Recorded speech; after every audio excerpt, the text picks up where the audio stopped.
Obrigada, Sr. Presidente. Eu também quero começar por felicitar o trabalho que nos é apresentado. Acho que tem muitos elementos importantes para a nossa reflexão e dizer que é absolutamente fundamental estes exercícios que fazemos de revisão intercalar dos programas quadro, não só porque estamos a falar do maior programa de financiamento público de investigação a nível mundial, como convém realmente retirarmos algumas lições de uns para os outros. Muitas das coisas que eu gostaria de dizer já foram ditas, não vou repeti-las e por isso quero apenas deixar algumas notas. Uma primeira nota é relativa à simplificação e ao que viemos a assistir em matéria de multiplicação, à diversificação dos instrumentos de investigação.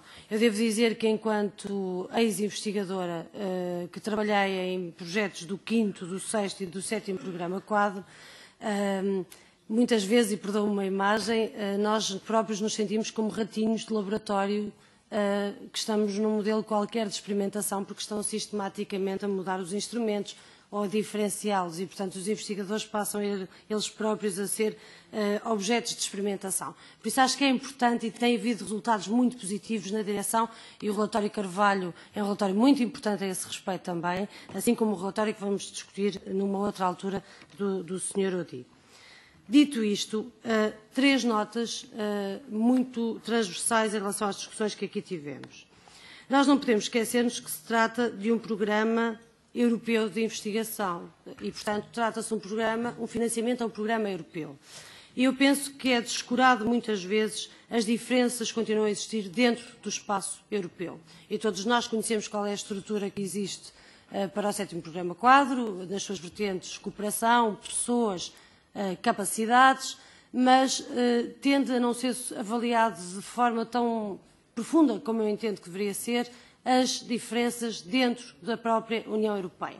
Nós só conseguimos ter um espaço europeu de investigação consolidado e forte e assim pôr em prática a cooperação internacional e com outras regiões do mundo se soubermos lidar com aquilo que são as diferenças internas. E nós temos Estados-membros em que o financiamento, a investigação e desenvolvimento e inovação não chega a 1%, outros onde é de 3%, já para não falar das dificuldades de acesso a esses financiamentos. E se outro exemplo fosse necessário, o que a colega acabou de dizer há pouco, no top 50 da participação, dos que mais participam, nós vemos que o que existe ainda é uma concentração muito grande dos mesmos países, seja das instituições académicas e universitárias e centros de investigação, seja do top 50 da indústria. São sempre os mesmos países. É inevitável encontrar muita participação no top 50 da Alemanha, da França, da Inglaterra, mas não é, por exemplo, eu não encontro nunca no top 50, nem de um nem do outro, Portugal, para lhe dar um exemplo, que é o meu país.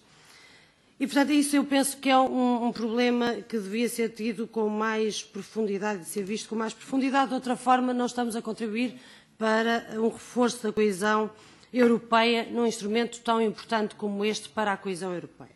Uma segunda nota tem a ver com a vertente pessoas. Eu prometo que não falo da vertente capacidades, mas da vertente pessoas que quero falar, porque realmente muitos avanços foram feitos, muitos deles positivos, nomeadamente em relação à incrementação da mobilidade e em relação à disseminação de instrumentos de financiamento, como as bolsas Marie Curie, mas penso que é abusivo dizermos que estas são um instrumento precioso para a carreira dos investigadores. São-no enquanto fonte de experiência, não o são enquanto instrumento de consolidação das carreiras com trabalho decente, porque a maior parte do trabalho científico na Europa continua assente em trabalho científico precário. E é também uma questão que depois não podemos falar em competitividade com outras regiões do mundo, se a nossa base é tão desigual, a nossa base da nossa força de trabalho é tão desigual com outras regiões do mundo que têm programas equivalentes. Uma terceira nota, e prometo que termino com esta terceira nota, tem a ver com a questão das prioridades. Eu sei que a definição das prioridades é uma definição política, mas isso não nos deve descuidar também uma avaliação, seja ela intercalar ou seja ela de programa quadro a programa quadro, de vermos, afinal de contas, se as prioridades que foram definidas politicamente tiveram ou não os resultados esperados. porque eu recordo-me quando uma grande porcentagem do financiamento foi levado para a biotecnologia, porque era aí que deveria estar, depois a seguir vai para a nanotecnologia, porque é aí que deve estar, depois no 7º Programa Quadro há um incremento significativo da defesa, porque é aí que deve estar, e eu pergunto, e afinal os resultados, onde é que eles estão? Eu sei que são prioridades políticas, mas temos que ter pelo menos algum dado que nos seja dado, que nos diga se, em matéria de avaliação, aquilo que são as orientações políticas relativamente às prioridades acabam por surtir efeito ou não, ou se andamos apenas a mudar de área em área porque está mais na moda mudar de uma área para outra área.